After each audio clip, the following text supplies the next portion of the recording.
പൂച്ചയെന്ന് കരുതി കരിമ്പുലിയെ വളർത്തിയ യുവതിയാണ് ഇപ്പോൾ സോഷ്യൽ മീഡിയയിൽ താരം. റഷ്യൻ സ്വദേശിനി വിക്ടോറിയയാണ് പൂച്ചക്കുട്ടി എന്ന് കരുതി കരിമ്പുലിക്കുട്ടിയെ എടുത്ത് വളർത്തിയത്.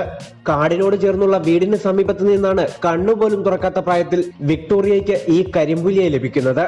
ജനിച്ചയുടനെ അമ്മ ഉപേക്ഷിച്ചതായിരുന്നു ഈ കറുമ്പനെ.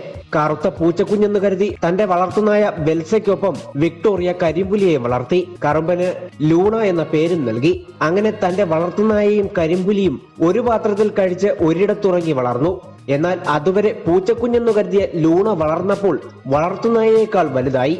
അപ്പോഴാണ് അവനൊരു കരിമ്പുലിയാണെന്ന് വിക്ടോറിയ തിരിച്ചറിഞ്ഞത്. ലൂണയുടെ കുട്ടിക്കാലം മുതൽ വിക്ടോറിയ സമൂഹ മാധ്യമങ്ങളിൽ സജീവമാണ്. ഇൻസ്റ്റഗ്രാമിലും ഫേസ്ബുക്കിലും ലൂണ എന്ന കരിമ്പുലിക്കായി അക്കൗണ്ടുകളുണ്ട്. ലക്ഷക്കണക്കിന് ഫോളോവേഴ്സാണ് ഇവയിൽ ലൂണയ്ക്കുള്ളത്. വിക്ടോറിയ നമ്മുടെ നാട്ടുകാരി അല്ലാഞ്ഞത് ഭാഗ്യം. ആയിരുന്നുവെങ്കിൽ വനം വകുപ്പ് എപ്പോഴേ പൊക്കിയേനെ.